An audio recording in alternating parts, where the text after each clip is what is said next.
Yes, yeah, right. Last day.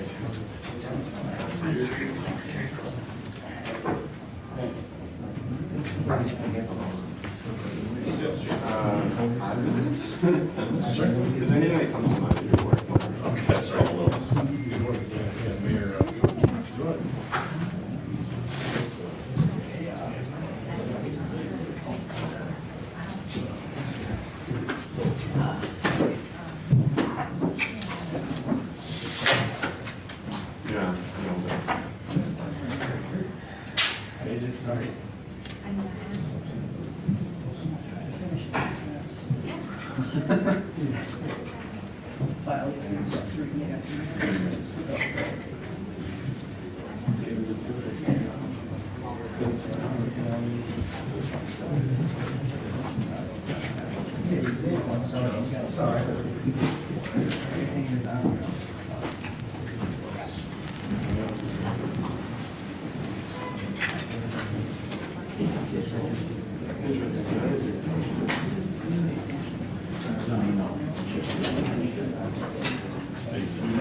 He's talking. I mean, nobody's talking.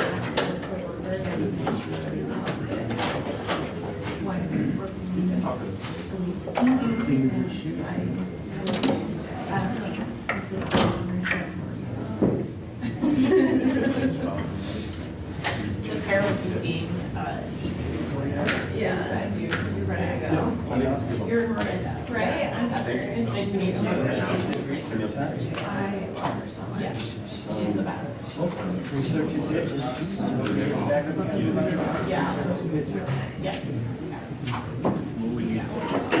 Yeah, it's so good. You need to see it. Ideally, I'm just trying to work in front of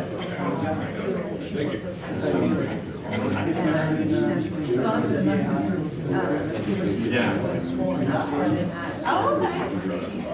Yeah. Good morning, Lawrence. Good morning. I think that's also what it's like. Is America doing religion? I did. That's how I'm not very Are you?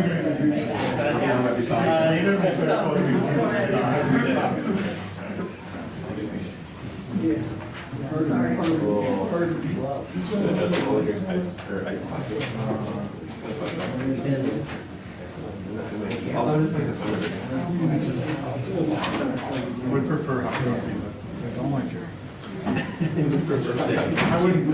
I would prefer to like it because it's cheaper.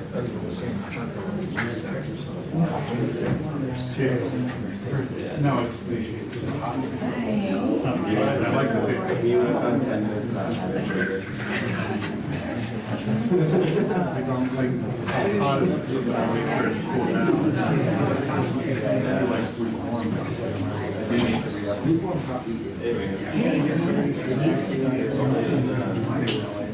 I know it's very right now. It's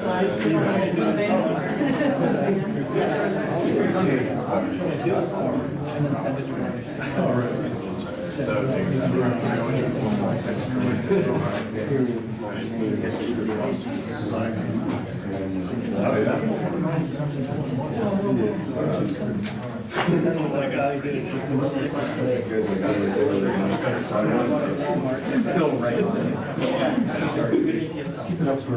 you see how they choose the pictures?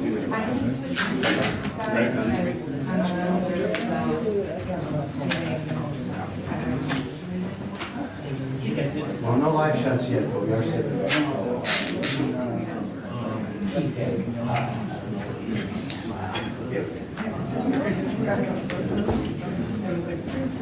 I'm not pulling that out. I don't know what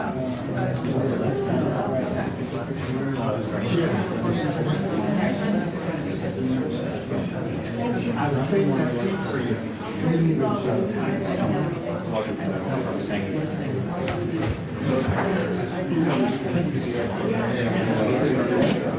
That's a special. Okay. All right. Okay, all right.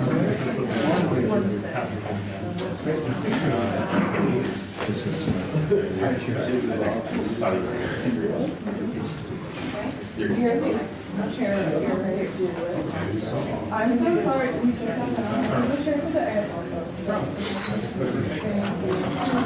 Yeah.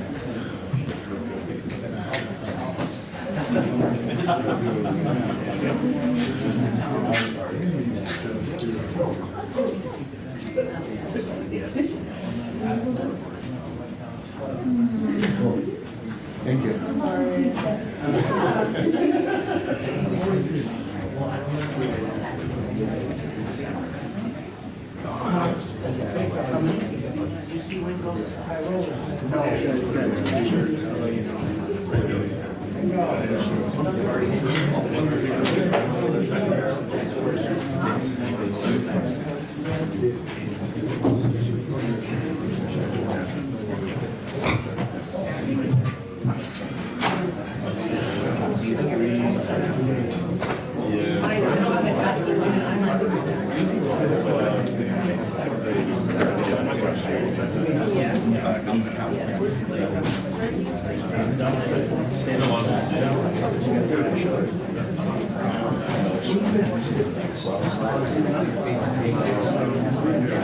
Sorry, I thought you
I'm getting flashbacks.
Did you get all that information?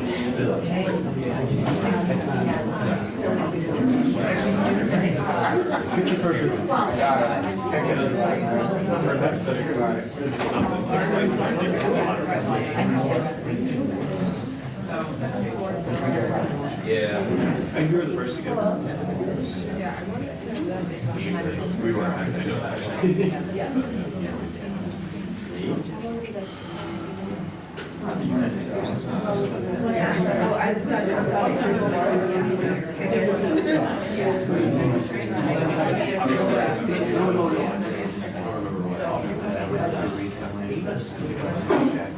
It was very pretty. That was the first agreement, so it was pretty sweet. Do they just make them? There's a place downtown. Oh,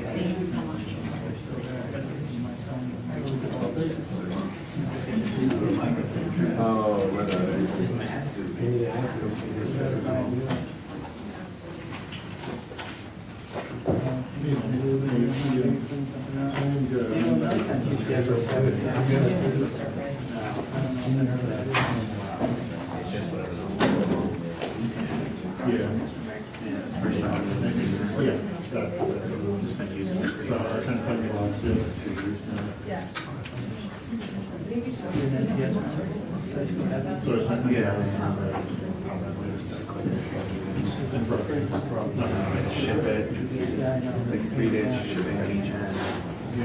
Chicago is a great mechanic.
I'm a freelancer.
Oh, yeah, we, well, for members, because we have a subscription base, So we do get so. some. Subscribe. Tribune?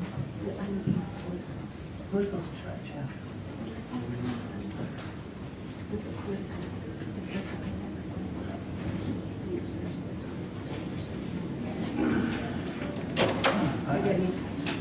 Yeah, I'm not sure how it works.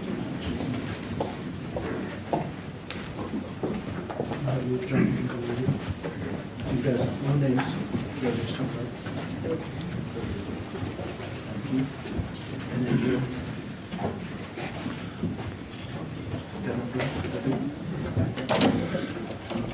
You guys get that there?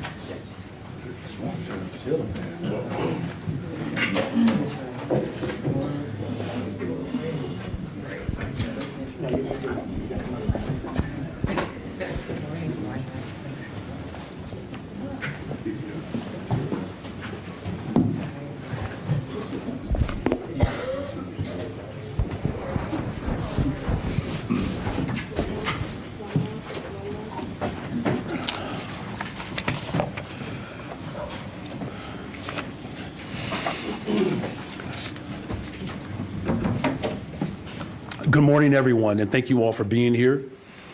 I'm standing with the full force of government today to demonstrate that Chicago is a welcoming city.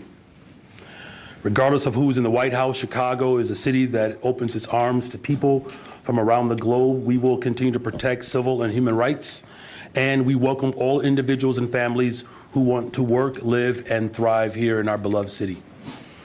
The Welcoming City Ordinance is a law, and it is the law of the land here in Chicago. We will uphold it, along with the complementary Illinois Trust Act, to ensure that our immigrant communities are safe. Furthermore, we intend to continue to empower all of our communities throughout our city with crucial information and resources at this time. On the city's website, chicago.gov, we offer a Know Your Rights resource guide providing all information, tools, and context that our immigrant communities should know. The full force of government from my office, city departments, as well as all of our agencies are in direct communication with businesses, schools, hospitals, houses of worship, and community organizations across the city to ensure that we are responding to our community's needs. I highly encourage everyone to review our Know Your Rights guide and familiarize yourself with the ways that you can protect yourself, your family, and your neighbors. As a city, we are working together to share and spread the crucial information. City leadership and I remain close in our communications. We will continue to work closely with the Chicago Police Department to continue to monitor this situation. We stand together firmly in our welcoming city status, as well as our commitment to protecting all residents of the city of Chicago, no matter where you come from or how long you've lived here. Thank you for that, and I'm happy to answer your questions.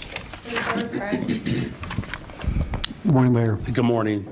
You've been invited to speak before Congress. Will you go, and what do you expect to tell them? I'm going to turn that over to my corporate counsel, Mary Richardson-Laurie.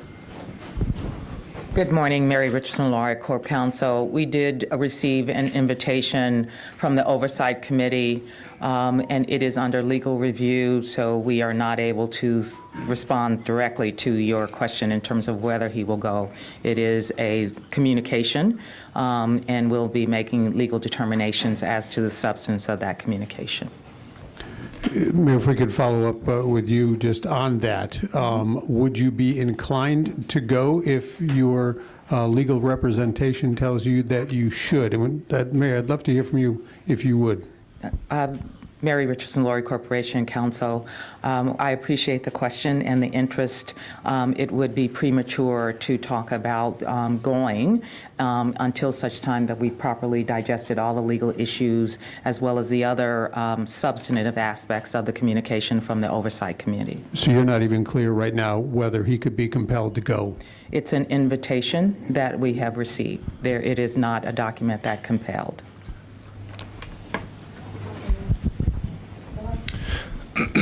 Excuse me. Alex Capriello with News Nation.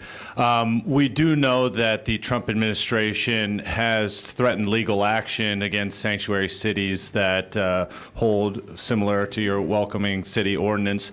So I'm wondering if this was a discussion since President Trump became the president again for a second term, knowing that this sort of invitation might be coming, and how the city of Chicago might have been preparing for this moment.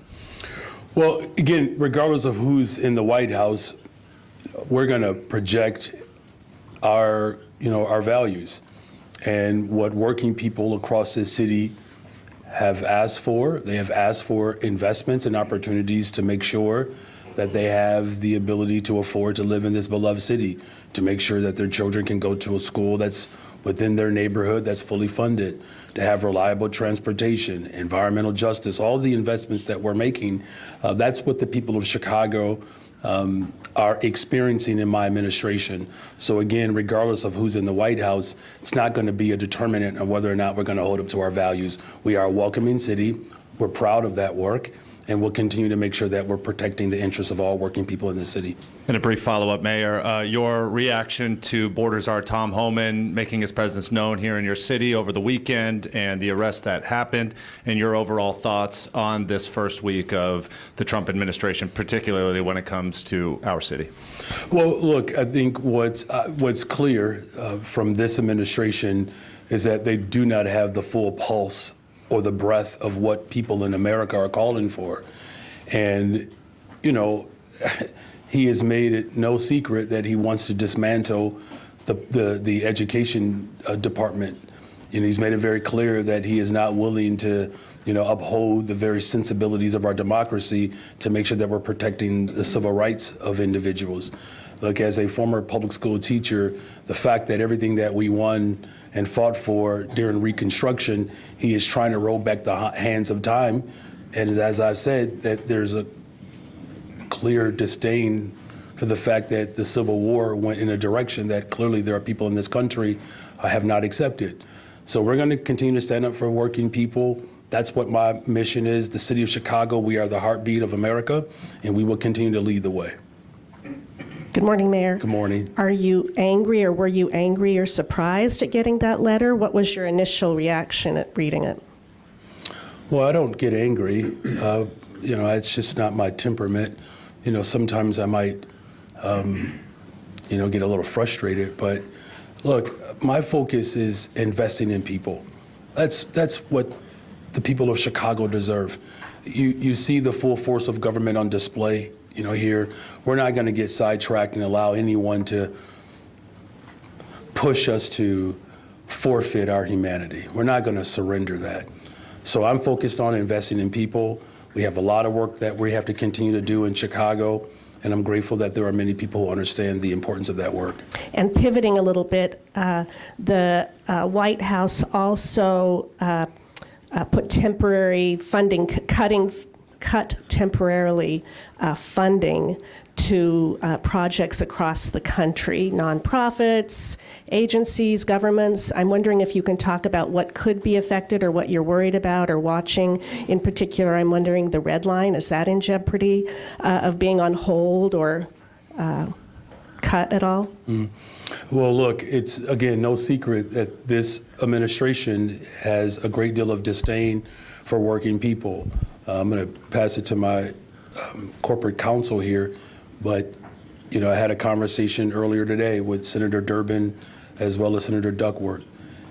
These are unprecedented attempts, but to attempt to defund childcare or to defund infrastructure projects, this is something that is well outside the purview of the executive office. These appropriations have been mandated by the legislative branch. These are laws. And we as a country of laws and democracy, we prefer when we have leaders who actually are committed to upholding that law. Mary, anything else? Mary Richardson, Lawyer again, Corporation Counsel. Appreciate the question. All the EOs and directives are under legal review. We, like every other city, that it will be subject to what has been advanced as a path forward. We'll be analyzing it to see what its impact is on the city, both in terms of our budget, any existing projects and initiatives. So rest assured, we are continuing that review. It's again, I'm going to say I have to be careful about saying more at this time, but we are analyzing it for impact. Thank you for the question. Good morning, Mayor. Good morning. Do you or any of your colleagues here know the exact number of Chicago residents who have been detained since ICE and Immigration Enforcement began their new operation here on Sunday? I'm going to turn that to our police superintendent, Larry Snelling. Good morning, everybody. Superintendent Larry Snelling, Chicago Police Department. What I can tell you right now is that we don't have an exact number of Chicago people who have been detained, but what I can tell you is that the number in the Chicagoland area exceeds 100. And that includes near suburbs as well? The Chicago area? Okay. Yes, so we're looking at the Chicagoland area, so not just Chicago itself, but all of our surrounding suburbs. And one follow-up perhaps for you, Superintendent. What communication, if any, are you hearing? I know you are not allowed to communicate about people's immigration status with federal officials, but what are you hearing, if anything, from immigration enforcement officials, your officers, your department? So here, our officers have direct information on how to respond to these things if they're called to it. And as you can see, standing here is the leadership of all of our bureaus. That communication goes out to our officers and the leadership and who's to respond if officers are called to a location that pertains to immigration immigration. As you know, based on the Welcoming City Ordinance, that we're prohibited from engaging with federal agencies when it comes to immigration. So we follow the laws around that. However, there is direct communication. It would be irresponsible of me as the leader of the police department in the city of Chicago not to have some type of communication with these federal agencies to know when they're coming to our city. And with that communication, we do get information as to when they're going to show up. We don't get that information way ahead of time because obviously they're not going to jeopardize their operation at the same time, and rightfully so. I understand that as an agent of law enforcement. So the communication is there, and my focus is to stay in direct contact with them so that we know what's going on at all times in our city. Mayor, Chris Ty with CBS News Chicago. Good morning. Good morning. It's good to see you. Good to see you. Can you give us a little insight into your thinking for the folks who are here illegally with violent criminal pasts, taking them sort of off the radar, off the cost of getting them off the streets? Is there some value? Can you give us some sense? Is there some value for those who meet that criteria? How are you thinking about those people right now? Well, there's a federal law that clearly states if you are undocumented and you are convicted of a crime, you are subject to deportation. That's the law. I fully expect the federal government to uphold that law. Being a welcoming city just simply states that our local police department will not behave as federal agents. There's a clear separation of powers there. You know, look, every administration, by the way, has deported individuals from our country. Every administration. We know those numbers, right? You know, this documentary that apparently is being worked on right now is just, it's tiresome, quite frankly. Because, look, there's a real goal here to stoke fear into the American people, right? He's threatening funding for childcare. He's threatening funding on whether or not we're going to have fully funded education in our country. There are schools that are being closed in Dallas, Texas. I mean, there are schools that are being subject to this terror all over the country. You know, his unwillingness to cooperate with mayors across this country who know we need to have more investments in our infrastructure. That's what I'm thinking about every day, because that's what the people of America are thinking about. How are they going to put food on their table? No answer from this administration. How are we going to ensure, you know, that our communities have affordable homes? There's no answer from this administration. You know, how are we going to lower the prices of groceries?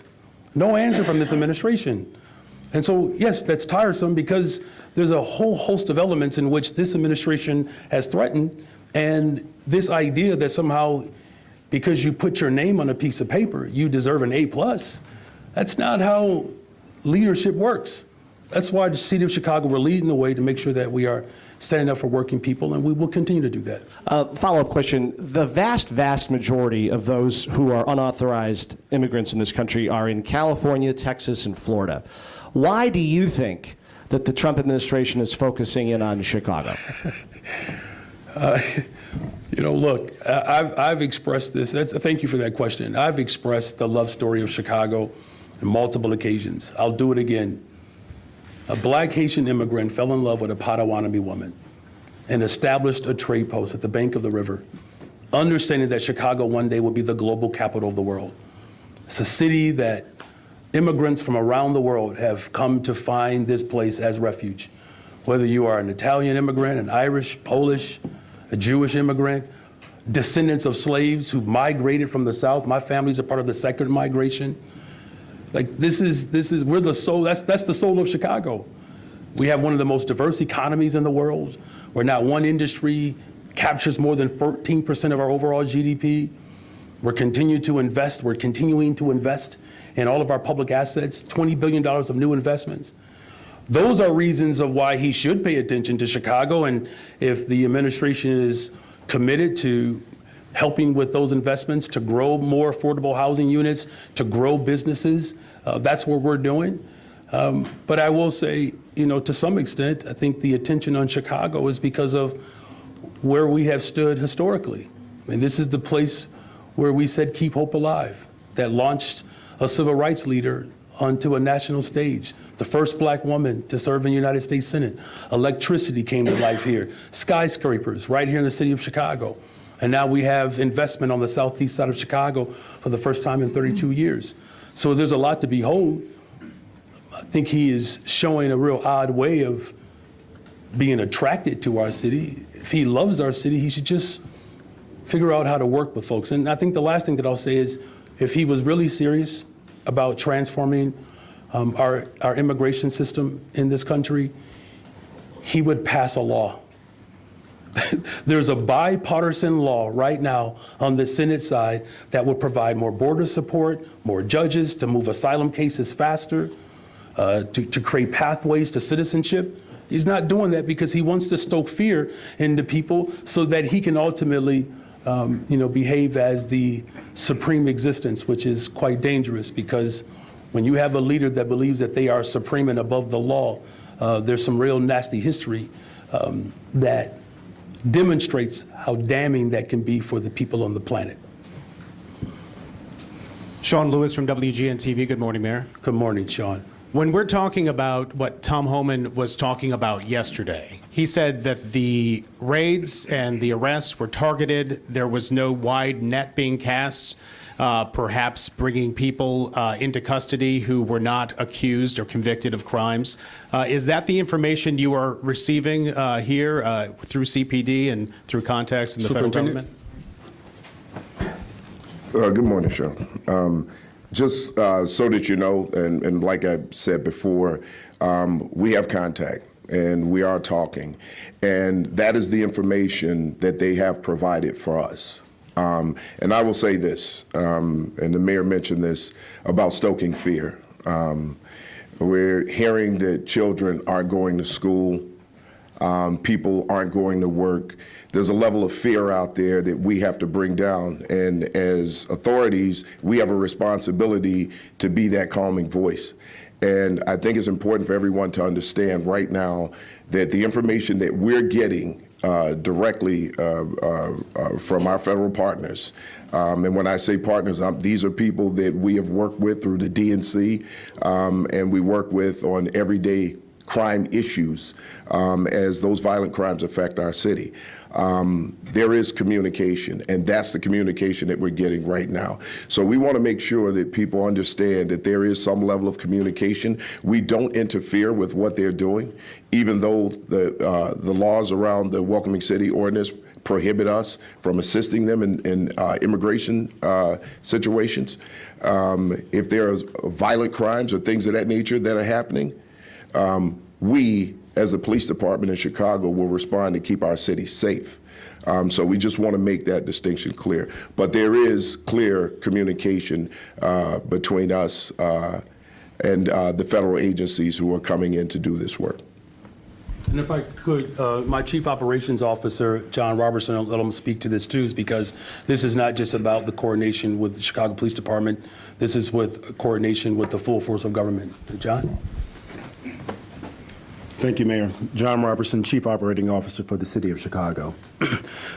So from the time that we knew the results of the election, the mayor directed us to begin preparations for this transition of power. And so across the entire city enterprise, we have pulled together all the departments, all the various city agencies to prepare for this moment. That's why our legal department is postured and in the position to be able to respond to our executive orders. That's why the police department is ready to do their part in terms of constitutional policing. That's why our various departments are ready to stand and serve and protect the residents of the city of Chicago, because that is the directive that Mayor Johnson gave us. And so in this moment, we are not fearful, we are confident, we are secure, and we're going to be decisive in doing the things that we need to do to protect and serve the residents of our city. One quick follow-up, Mayor. Sure.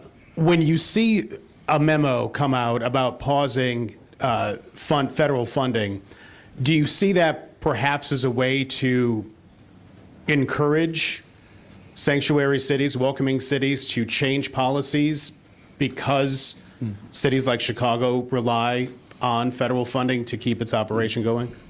Well, look, I'm not going to speculate, the impetus behind, that letter.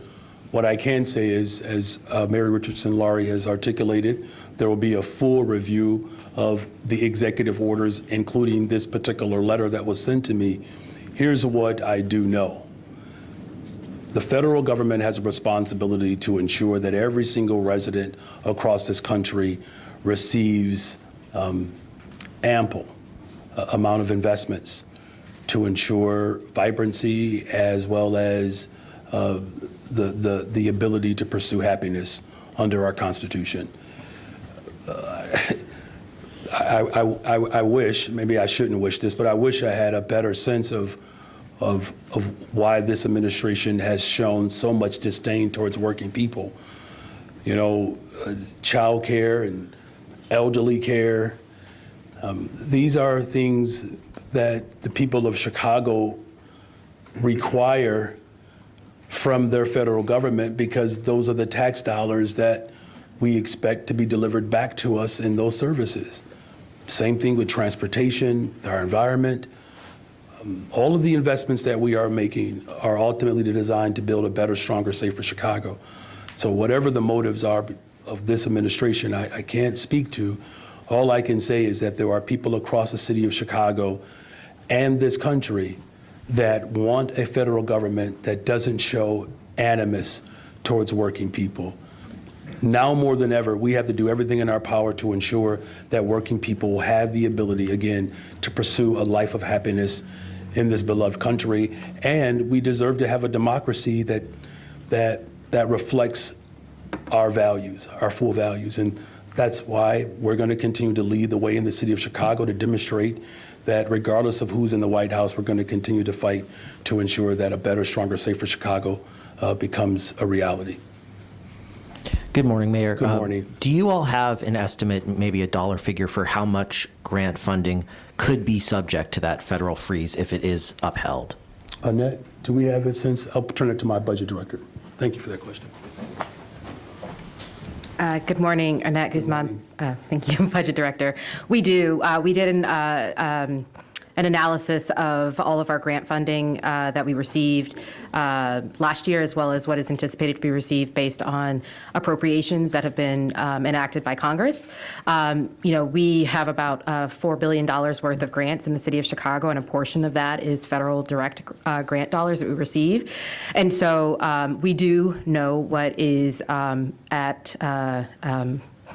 subject to the letter that just came out. We are analyzing our analysis again based on what OMB put out at 8 p.m. last night. So we are going to be doing some further digging to better understand what's at present risk. And would you know sort of which departments or which programs maybe could face the most holdup via that letter?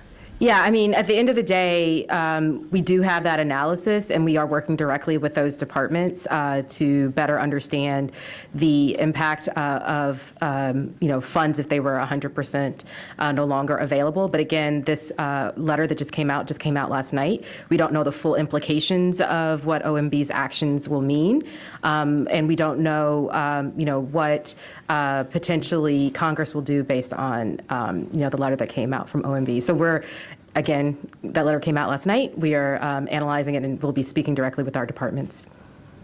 Hello, Annette, if you could stay right there. I will just say one other quick thing to that, and don't go too far, though. I spoke with Senators Durbin and Duckworth this morning, as well as other members of our congressional delegation. We are very blessed to have the congressional delegation that we have. And they have assured me that they're going to continue to fight on behalf of the residents of Chicago, the entire state of Illinois. Go ahead, Lawrence. Just to clarify, on that $4 billion figure, is that the total grant funding that the city receives, and you expect some portion of that to be affected by the letter? Yeah, I mean, I think what we do know is, we have large grants in infrastructure. We have grants in almost from a lot of departments on the federal level. And so, there's varying degrees of what we think could be impacted based on pronouncements from the Trump administration, both before coming into office as well as since they've taken office. And we are, again, analyzing all of our options. We need some time to analyze the letter that came out from OMB last night. What does exactly mean to pause federal funding? But we're doing that work right now, and we'll have more to say later. And I know there's a lot of uncertainty on this. Do you have an idea of how long that uncertainty has to last before, you make decisions based on it, like not hiring for a grant-funded position, not letting out a contract, those kind of real impacts that would translate? When do you start considering taking those actions? That's a great question. I think that, as our legal counsel had noted before, we are reviewing those things right now. We have to talk directly with our departments to understand exactly what programming is at risk if we don't continue certain activities based on the pronouncements that have come out from OMB and from those EOs. But we are hopefully going to be making those determinations sooner rather than later. And again, I just want to underscore, as I've spoken with our senators, we're not entirely sure if he's working within the framework of his authority, right? So it's a legitimate question in terms of what this so-called pause means, but no one has been able to determine whether or not the executive branch has the ability to uphold, or rescind a law that has been specified in terms of appropriations. Hey, Mayor. Hey. I'm sorry. Yo. Okay. Very funny. Mayor, you didn't make a comment when other politicians did on Hamline. I don't think you publicly appeared in the areas affected by ICE efforts, but you're also clear today in your sanctuary city stances. What balance are you trying to strike when it comes to showing support for communities facing deportations and challenging Trump? Calm leadership. It's calm leadership. This is what executive leadership looks like. Look, I have an incredible team. There's a lot of people who serve this city, whether you're in the police department, public health department, budget, streets and sanitation, our public schools, city colleges. As I've expressed, our chief operations officer has a responsibility to continue to bring people together to ensure that there are procedural protocols that we maintain. I know that there is duress and stress. I was talking to my deputy mayor for immigrant, migrant, and refugee rights, Beatrice Ponce de Leon, and she is doing an absolute fabulous job of coordinating with our alders, with our community-based organizations, partners, and there is real anxiety in the air. And I just think it's important that the people of Chicago to know that the type of fear that this administration is trying to incite, we are demonstrating that we are going to protect the residents of this city, and we're going to continue to challenge the federal government to make critical investments in the lives of people who want a better, stronger, safer Chicago. And so, just like we dealt with the crisis at the border when the Republican Party attacked our city, sending buses without notice, we got through that. We're going to get through this moment, and we're going to get through it together. And another question for you and Superintendent Snelling. Do you know the identities of the individuals taken into custody in Chicago and whether they were indeed convicted of violent offenses, as Trump officials have said? So what I will tell you about that is that we don't have that information right now. We leave that to the federal agencies who take those people into custody. But again, and I'll say it again, what has been communicated to us, and this was communicated to us directly from the federal agency, that they're looking for people with criminal convictions. So we're staying focused on what we do as a police department for the city of Chicago and keeping people safe. But we also want to put a message out to people that there's no need to be afraid to show up to work. There's no need to be afraid to go to school. If you know that you are a law-abiding citizen here in the, or just a law-abiding individual here in the city of Chicago who, wants to work and provide for your family. Show up to work. The kids need to be educated, and let's take the fear out of it. Good morning, Mayor. Good morning. What communications did CPS officials make to your office on Friday before they told the press that there was an ICE raid at Hamlin Elementary? Garion? Good morning, Deputy Mayor Gary Gatewood. The lines of communication will be stronger. This is why we waited to make sure we verified information before information was out. But the lines of communication with CPS and all of our agencies will be stronger. As the mayor mentioned, this is some of the work that our COO is leading. Can you be more specific on how the protocol will be improved? Because it did seem like from our end that the sister agency was not in lockstep with City Hall. Yeah, the protocol will be improved because our COO is leading that effort to make sure people understand their roles and responsibilities and making sure those protocols are followed going forward. Thank you. Cool.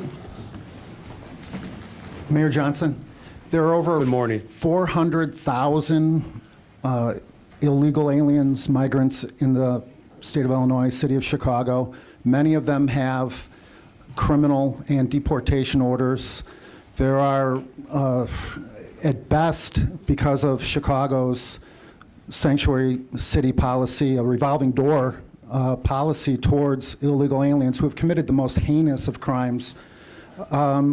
Chicagoans are asking me, what would it take for you to perhaps take their safety and their security seriously? What if something were to happen, if an illegal were to rape, rob, murder, commit a hit and run against you or Stacy, your wife, would that be enough for you to take this public safety crisis seriously?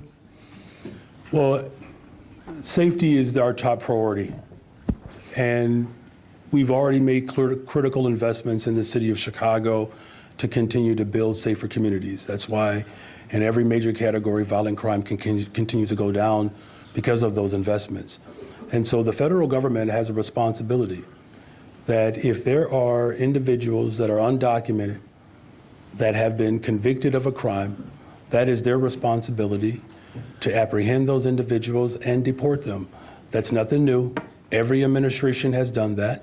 Some administrations have been aggressively working to deport individuals. I believe between 2006 and 2016, I believe it was about 2 million individuals were deported. So this is not unprecedented in that regard.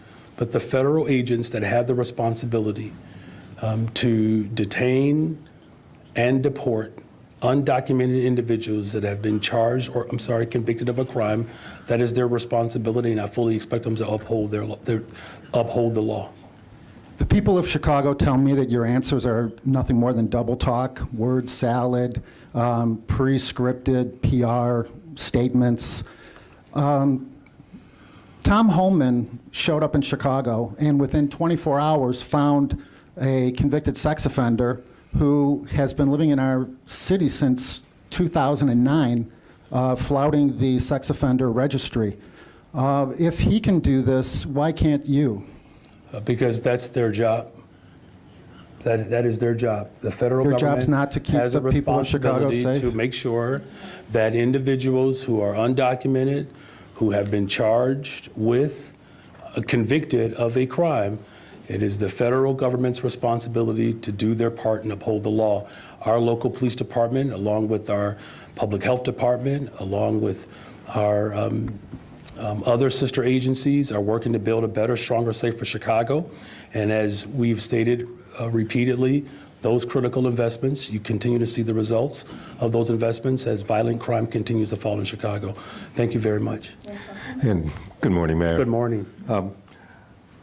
How or what can the city do to assure people who are now afraid that they can go to work, they can go to church, when the authorities are allegedly operating under the permission to go to churches and schools?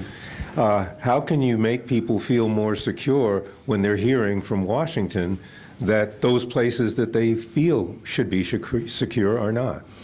Well, those places are secure and they are safe.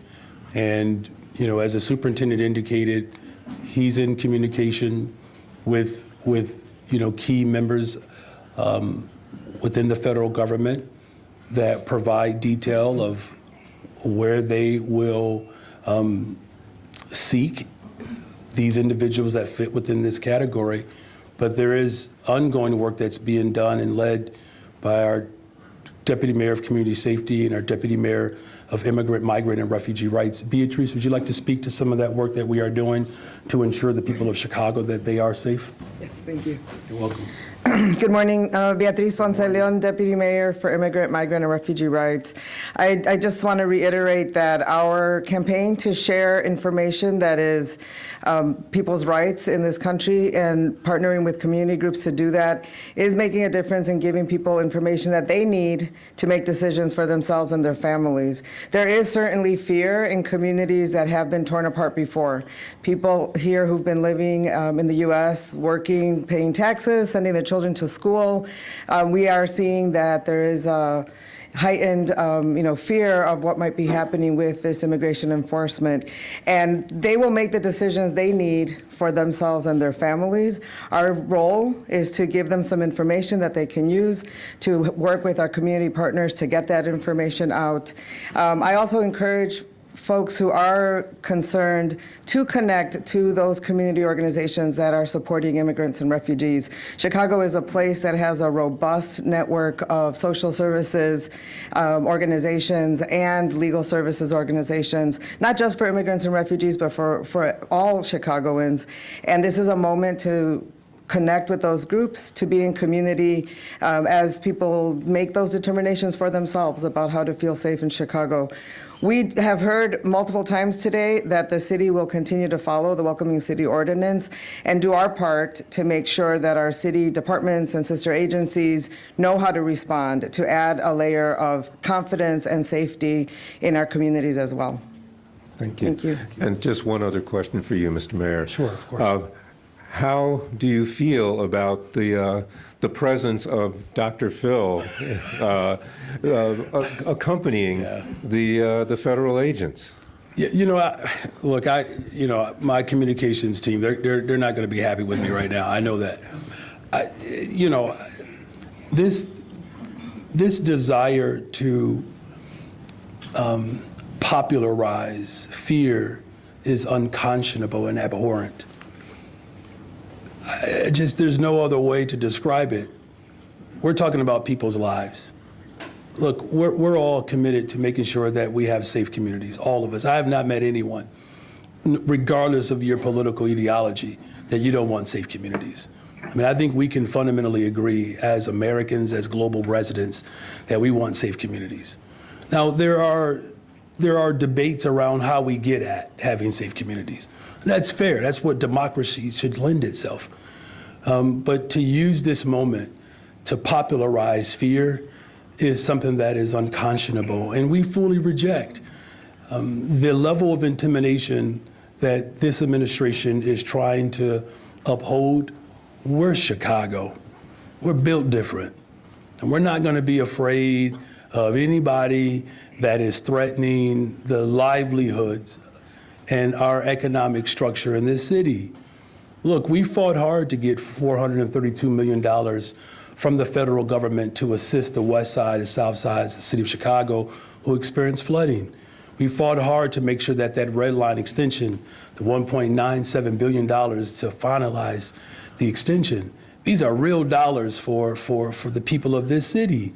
And with all the work that we have to do to build and to strengthen our economy, the last thing that anybody would have ever expected from someone with that level of power is to threaten, to popularize people's fear, and then work to intimidate, to withhold federal dollars to ensure that we can have better, stronger, safer cities.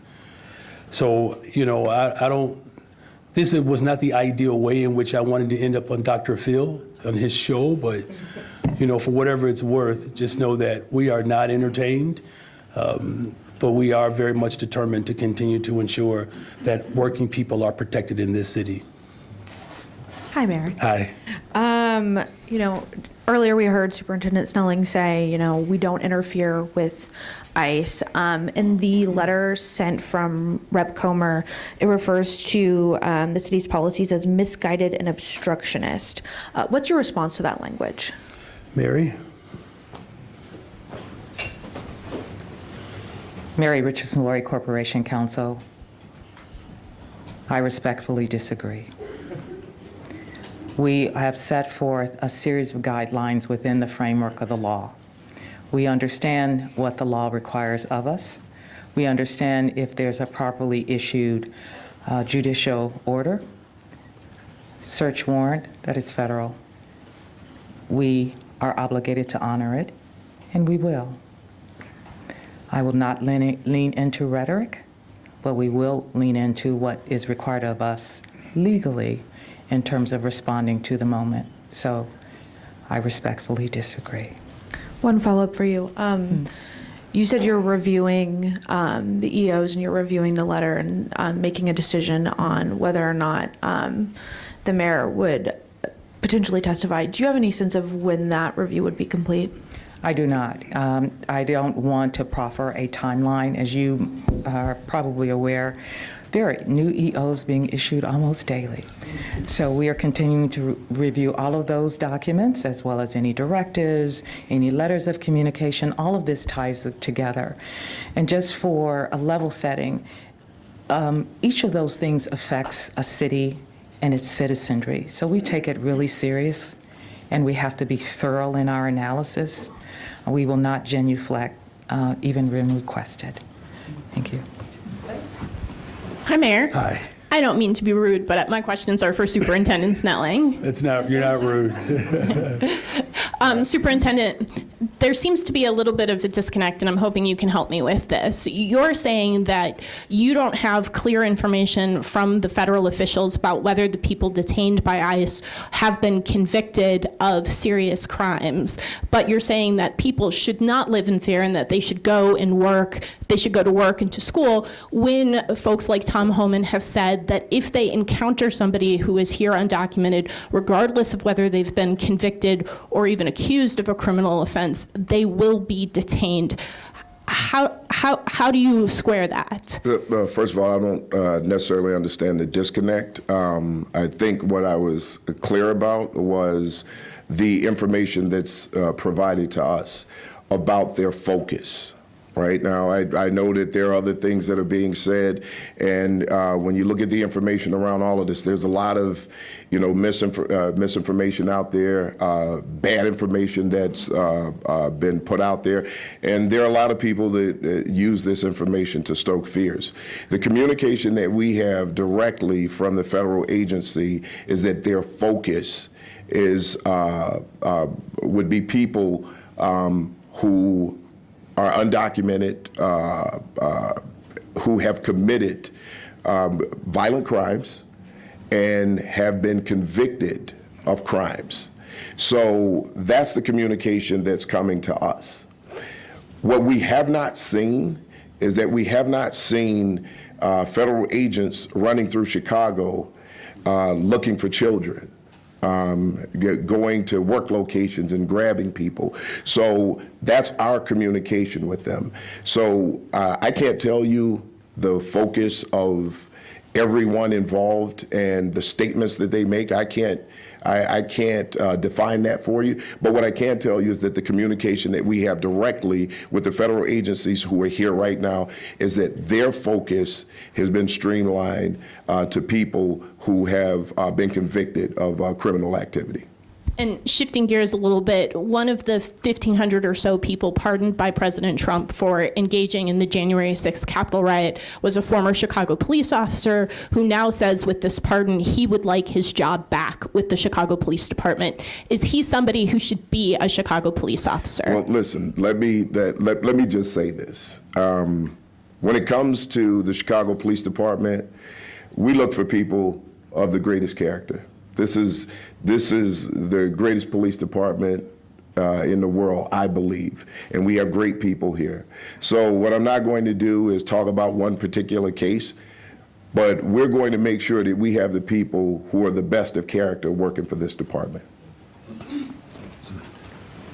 Hi, thank you so much for Are you going to be doing rude this. and ask somebody else a question like Heather? No, I'm teasing. Go ahead. So sorry, I was actually going to start with the superintendent. Apologies. Apologies. All right. I was really curious, and I know, Superintendent, you mentioned that, you know, these federal agents are not running around and, you know, just nabbing people. But I was curious if in these operations there have been any instances in which public safety has been an issue overall for Chicagoans, where your officers have had to respond to something, whether it's people feeling unsafe or any sort of public safety issue around these enforcement actions by the federal government. That has not happened at this time. There was a dust-up Friday where people had fears about agents going to a school, which we found out was not true. And that's information that I dig into. So when the administration, when the mayor's office needs that information, it's my job to make sure that I provide it to the mayor's office. They were very responsive to the information that we pushed forward to make sure that we tackled that in a way that would bring down the fears of people. But what I will say is this: when it comes to criminal activity, we're the Chicago Police Department. We're going to show up for our city. We're going to make sure that our citizens here and our people here, everyone who is a resident here of Chicago, we're going to make sure that they're safe. No one should be afraid to report a crime, regardless of your status. If you are the victim of a crime, domestic violence, things of that nature, come forward. We as the Chicago Police Department, we're just going to address that crime. That's what we're here for, to keep everyone safe. That being said, if around this particular situation, if there's some violent activity, if there's criminal activity that arises out of this, we as the Chicago Police Department, we are going to respond. This is our city. We want to make sure it's safe. We need to know what's going on in this city. I have a great team who are absolutely prepared to show up and do the right thing, police constitutionally, and we're ready to do whatever is necessary to keep this city safe. Look, when it comes to violent criminal activity, I don't care who you are. I don't care who you are. In this city, we're going to go after you. And it doesn't matter if you're a born citizen here or if you're an immigrant. If you come to our city to commit acts of violence and violent crime, we're going to show up and we're going to go after you. And once apprehended, we're going to prosecute you to the fullest extent of the law. That's what we're going to do to keep our city safe. And then I had one quick follow, because we've been hearing from a lot of people in the community that children are not going to school because they're afraid. And I'm wondering if there has been a dip in attendance at CPS, or if there has been a dip in individuals reporting crimes because they're too afraid to come forward. Have any of these things, have you seen any of these things happen since the enforcement action started in Chicago? I'll address the latter question there when it comes to the reporting. I can't provide that information for you right now because I'm really not sure. We'd have to do some type of analysis on that. But with this level of fear, I'm pretty sure that there are some people who have not stepped up and reported a crime that may have been committed against them out of fear. And this is why I'm saying clearly here right now, as the Chicago Police Department, if you should not be afraid to report a crime that has been committed against you because of your status. We are the Chicago Police Department. We're going to show up and we're going to respond to a crime that has been committed against someone. Okay, I'll turn it over to the mayor for the other part. For our schools and our businesses, of course, there's real fear. To the extent in which, people have decided to stay home, we don't have, a full analysis there, but there are some, families that have been reticent. We're here to reassure them that they can go and send their children to school. They should go to work. Again, what this administration is attempting to do, he is attempting to get us to surrender our humanity. We're not going to do that in Chicago. our Deputy Mayor for Immigrant, Migrant, and Refugee Rights, Deputy Mayor for Community Safety, working with the full force of government to ensure all residents of this city will be protected. Good morning, Mayor. My question is actually for Superintendent Snelling. Superintendent, you kind of touched on this, but do you happen to have a number of how many people that have been detained by ICE are actually collateral damage, and how many do actually have a criminal background? Here's what I don't have those numbers, right? So that's information that you would actually have to get from the federal agency themselves. So we don't track that. We just make sure that we know what's going on in the city so that we can keep as much peace as we can and bring down whatever fears and provide whatever information we can for the public. Good morning, Mayor. Good morning. There's been a lot of discussion about fears within certain communities over the ICE operation, and then there's some at least discussion or concern about what impact the freeze, if it's temporary on federal grants, could have on the city. Knowing both of those things, have you considered seeking a meeting or at least a phone conversation with President Trump? Well, you know, look, the federal government withholding dollars that have been appropriated by law, again, this is unprecedented. I've spoken with both of our United States senators, many people in our congressional delegation who have been on Capitol Hill for years. I mean, Senator Durbin has been there. You know, I'm sure he'll blush when I say this, but about as long as I've been alive. I mean, and even he has said that this is unprecedented. There is no script and model for this. It's dangerous. I've also said repeatedly, I'm willing to speak and meet with anyone around how we can build a better, stronger, safer Chicago, regardless of who's in the White House. I'm sure that Frederick Douglass probably bit down hard on his teeth when he had to sit across from people who did not see him as a human. You know, if Fannie Lou Hamer can sit with individuals who beat her in a county jail for the sake of my ancestors and for the sake of this democracy, we are prepared to meet with anyone. I mean, at some point, Jefferson Davis had to surrender to Abraham Lincoln. At some point. Our democracy requires us to show up for people. I'm always going to show up on behalf of the people of this city and for the sake of our democracy. So it sounds like you're open to it, but have you directly sought out a meeting? I am open to having a conversation with anyone. My number hasn't changed. In fact, my number goes back so far, there are individuals that I didn't even know that still had my phone number that call me and text me. Again, I've had conversations repeatedly with our congressional delegation. If the President of the United States of America wants to meet with me, I'm a phone call away. But okay. All right, thank you very much. So I just want to clarify, you haven't reached out, but you're open to it. Good morning, Mayor. Good morning. I want to ask you a little bit about the potential economic impact of this situation. Last week we were down in the Little Village neighborhood, the 26th Street corridor, second busiest in the city of Chicago, was virtually empty. And the executive director of the Chamber of Commerce said even before the ICE raids last week, they were seeing an economic impact. So many of these businesses are mom and pop businesses. What are your concerns about the economic impact of what's going on right now, especially in these communities? And what can the city do, if anything, to try to help them get through this?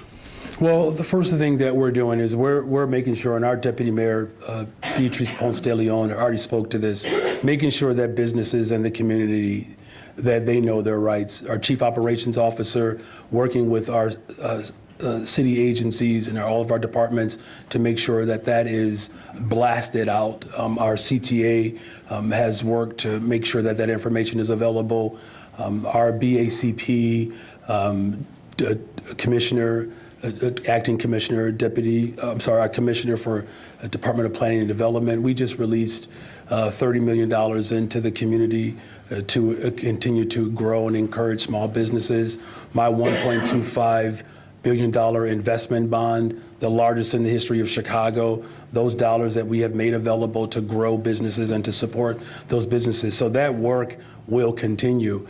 As far as the entire economic impact, our budget director has spoken to that. I'm happy to bring her back.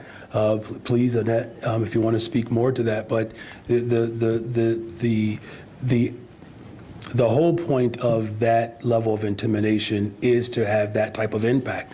That's what terror does. It works to disrupt the way of life.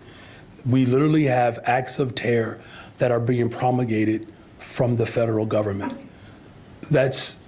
Look, I know many of you in here enjoyed your social studies classes. As a proud social studies teacher, I can't emphasize enough not just how unprecedented this is, but what it is reminiscent of. As Mark Twain said that history doesn't repeat itself, but it certainly rhymes. Annette? Annette Guzman, Budget Director. And so I think there was comments made earlier about the immigration detentions having and stoking fear within communities. The letter that went out and the EOs that have come out around federal funding have also had the same impact on agencies and small businesses that receive dollars from the city of Chicago through federal funds. And that's also causing concern. So yes, there is a very real and deep concern from those who receive federal funding as to how this will impact their operations, how this will impact the communities that depend on those operations. And we are working with them right now. We're working with our departments who give out those dollars to better understand, the direct impact. But it all comes under the framework of understanding the legality of the orders to begin with and the letters that have come out from OMB, which is what we're doing right now. But for those restaurants and stores that are seeing their customer base just dry up right now, is there anything in the immediate short term that can be done for them? So for us, when it comes to dollars that we give out, we follow the same process as Congress. We have appropriations. And so from my office, when it comes to the dollars that they've appropriated out of the city's funding, those are continuing. When it comes to the federal funds, that's what we are working through right now with our legal department to understand those executive orders and to understand the orders or the rules and the letters that came out from OMB. But our appropriations, in the same way that I don't stop the appropriations that City Council has appropriated, it's the same kind of concept that we're looking into as to whether or not these EOs have the authority over congressional spending. Good morning, Mayor. Good morning. Back to the situation that happened at Hamline Elementary School last week. Alderman Jeanette Taylor is calling on you and CPS to kind of come up with a coordinated plan when ICE actually does show up. Have you been in direct contact with Pedro Martinez about the future and what would happen if ICE actually did show up at a school? So all of those coordinated procedures have been laid out, Deputy Mayor Gatewood? And if you can be specific on it, too. Yeah, absolutely. So we've already issued public external guidance through the Department of Law for each of our agencies to follow. CPS actually did follow it up to a point, obviously not to a point of having a press conference without having confirmed information, but making sure they reach out to their general counsel and making sure that general counsel reaches out to the Department of Law. Those issues were followed. Now, obviously, we'll continue to work with CPS and all of our agencies so they can understand their roles and the procedures when federal agents, not just ICE, come into their schools or into their place of business. This is not the first time this has happened. It won't be the last time, but we'll make sure folks are prepared. And Mayor, just to follow up on CPS, the Chicago Teachers Union is talking about a possibility of a strike vote. Since you still have control over Chicago Public Schools, what will you do to make sure there is not a strike on your watch? Well, the entire city of Chicago is clear about what our schools need to look like. There's no debate there, right? Clear investments to ensure that a high-quality education exists in all of our neighborhoods. That is my vision. The Board of Education has the responsibility, and now that we have a partially elected school board, they have a responsibility to carry out the vision that the people of Chicago want. I'm going to continue to direct the Board of Education to lean in, to push for the full vision and scope of our public education system to be reflected of our hopes and aspirations. As all of you know, as someone who is a former employee of the Chicago Public Schools, and let me just repeat, a former employee of the Chicago Public Schools. I'm the first mayor in the history of Chicago to actually have taught. I send my children to the public schools here in Chicago because I believe in them. As a parent and as a former educator, it is my hope and wish that the people of Chicago finally are able to realize what we have desired for decades. So I'm going to continue to lean into that vision: sustainable community schools, small class sizes, social workers and counselors, therapists, a full, rich curriculum that includes art and physical education. I talked to a principal the other day ago. There's no gym in their building. They have to walk a couple of blocks just so that children can have access to physical education. These are many of the demands that have gone unmet for decades, and we're going to do everything in our power to ensure that those investments are there. The last thing that I'll say is, look, I've turned over our TIF dollars, the largest investment in TIFs, and with the help of our finance team, Joe Jarowski and Annette Guzman, who helped put that together, the full availability of our TIFs was turned over to our public schools because it's important to me that we have those investments. I'm going to continue to lean in on our Board of Education to ensure that that vision becomes a reality. I think following up, though, on that question is more so, would you support a strike? Would you be walking with them? So I won't be, first of all, I won't be leaning into any hypotheticals. What I can say is there's a clear vision that I have for our public schools. Look, the last thing that I'll say is that we haven't had this type of alignment, I don't know if ever, where our labor partners, board members, and the mayor's office, we're all in agreement that we have to fully fund our schools. I know that there has been efforts to capture more resources from the state of Illinois. We appreciate the work that our legislators have done, the governor has done to increase funding, but everybody knows that across the state that we need more. And there's no harm in saying that, right? I don't think anybody should pat themselves on the back when we know that our assignment isn't complete. We have to continue our work to ensure that our public schools are fully funded, especially at a time when you have a president who has said he doesn't believe in education. He wants to dismantle the entire Department of Education. That is a threat to our existence and to our democracy. And that's why in this moment, there's alignment with the board, with the mayor's office, with people in Springfield, with our labor partners to ensure that every single child has access to a quality education. Could I go back to that invitation from Congress? If you believe, as you said at the beginning, that we are very proud of our welcoming city status, why do you need a legal read on that invitation? It appears at first blush that you're looking for a way out of not testifying. Why would you not be proud to go and say, this is what a sanctuary city is, and here's why we're going to be there? Well, first of all, I'm proud that we are a strong working class city. If I did specify that we are proud to be a welcoming city, I still mean that. But what I really was hoping to come across, that we're proud of our rich history in the city of Chicago. With that, I would turn that other part over to Mary. Mary Richardson, Laurie again, Corporation Counsel. I appreciate the question, but I find it misguided. That issue isn't whether or not we are proud or not proud. That's not even the question being posed in the letter. It is a legal inquiry, and we have to respond within that framework. We have to analyze it as any sitting leader and its corporation counsel would do, and then decide impact and how we respond. That's normal course, and we will treat this in that vein. But this is not a question of not being proud of our claim of status of a welcoming city ordinance, nor is it a question of not being proud of our status as a sanctuary city.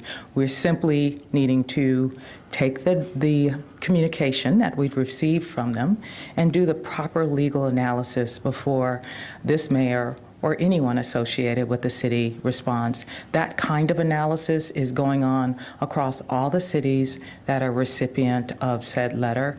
We are no different. Can I just follow up? If they asked me to come, would they have to subpoena me? I mean, are you trying to force that?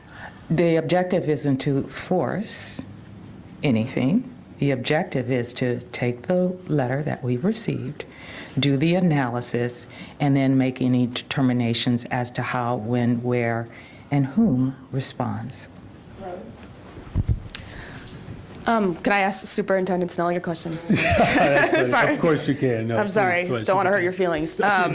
Superintendent, I was wondering if I could ask you about the Illinois Trust Act. We've heard from some other law enforcement officers around the state that they feel it ties their hands. So I guess, do you share that sentiment? Do you wish that your officers could have more of a role in these operations? Well, here's what I will tell you, and I'll answer it like this, because it's very nuanced. It's not as simple as saying that we wish that we could engage. But our officers have seen things in this city, violent crimes, and we have to be aware that when we have people who are committing violent crimes, again, whether you were born here or you're an immigrant, we don't want to see those crimes committed by anyone. I think it's problematic when people come here to, for a better life, and there are people who are here who are working really hard and they want a better life for their children and they're providing for them. For someone to come in and commit heinous crimes in our city against other people, we know for a fact that migrants have been victims of these crimes themselves. So as a police agency, what we want to do is make sure that we're protecting our people from violent criminals. And anytime there's some type of violent action, we're not looking to just engage in immigration deportation.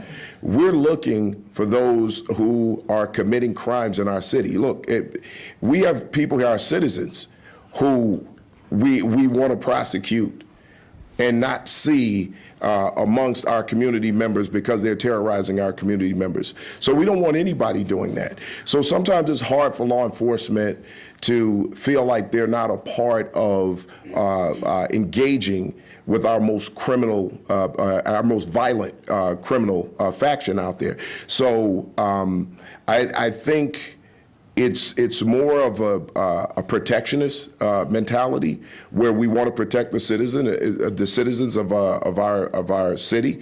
We want to protect all residents of our city.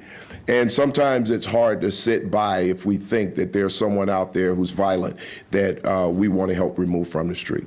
And just as a follow-up, I know you're limited by the information that you're getting from the federal government, but can you tell us of those people, exceeding 100 people that you talked about that were arrested, do you know where they're being held? Is it the 5 facilities that are connected to the Chicago ICE field office? Once again, I do not know. I don't have that information because it would be irresponsible for me to give you that information without any concrete proof of where people are being held. But again, even if that were the case, that's not some information that I would disseminate right now because I don't want to jeopardize anything or any operation that they may be proceeding with.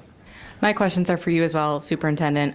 You've said you're leaving it up to the federal government agencies and federal enforcement agencies to determine how many detainees have been convicted of crimes. But is that information you will be seeking so you can say with greater confidence that people without criminal backgrounds don't have to live in fear? Is that information you're going to want to obtain? So here's what I'll tell you. It's not that that's what we allow them to do. That's actually their operation. It's not ours, right? So as the federal government operates, what they provide to us, yeah, we would like information. We would like more information if we could get it. But again, as an agent of law enforcement, we understand why some information can't be shared. So I'm going to respect that. However, what I can tell you is what we're seeing right now at the time and the information that we're getting from the agency. And right now, the information that we're getting is that the focus is on people who have criminal convictions. Any other information beyond that, you would have to seek from the agency themselves. So again, I'm not going to say too much about what's going on, and sometimes I may have more information that I just can't necessarily share to the public because, again, we don't want people using that to stoke fears in people. But I do believe, and I don't want to tell parents what to do. I don't want to act like I know what they're going through or what they feel, but we do know fear is real, and feelings are never wrong. but sometimes the information around why you feel that way may be. So we want to do whatever we can to keep people as calm as we can in this city, and just to let them know that as the leading law enforcement agency in this city, that we're going to do everything that we can to protect the people in this city. Can you share any more about the, type of communication you're having with federal enforcement agencies? Do you know what locations they're targeting ahead of time, or what information are you getting before these arrests happen? So we don't get exact locations of where they're going and what they're doing, but we do have a general area of where they're going to be working. That information is important to us because as they work, we want to make sure that if we have to respond, that we know where we're going to respond. This helps us to decide how many people we're going to have working and how they're going to work in that location. So it's about availability of our officers to respond to situations, just in case something gets volatile, just in case something goes wrong. Again, this is still the city of Chicago. We're the Chicago Police Department, and we're going to respond to make sure that we keep the calm as much as we can. Superintendent Snelling, just to go back to those numbers, of those over 100 people detained in the Chicagoland area, do you know how many of those people had criminal arrest warrants? For example, Bloomberg News was reporting 260 people were targeted in Chicago on Sunday, but just 7 had criminal arrest warrants. Can you confirm any of those numbers? That I cannot confirm because we don't have that information. And a lot of times, information is put out there. We know sometimes things are printed. We don't necessarily know if those things are true. So I can't back up any of that information right now because, again, we deal with what they share with us at this time. Our concern, again, right now, is to make sure that the city is safe and that people feel a level of calm. We know that there's fear through the city, and we know that when people hear those types of reports, it just adds to the fear. So we want to make sure, and I want to make sure that we give you the most accurate information that we possibly can, but I can't stand here and give you information that I have not confirmed with my own eyes. So it's not even just word of mouth. I actually need to see documentation and paperwork. To just stand here and say, well, I heard this or this is what someone told me, I'm not going to convey that information until I have proven that myself.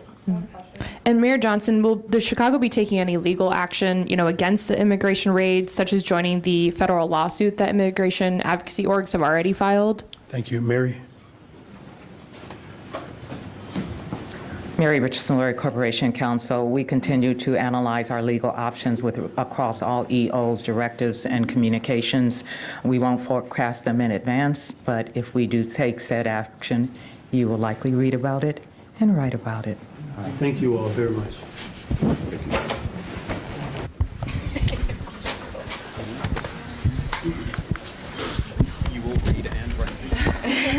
Hopefully write about it first.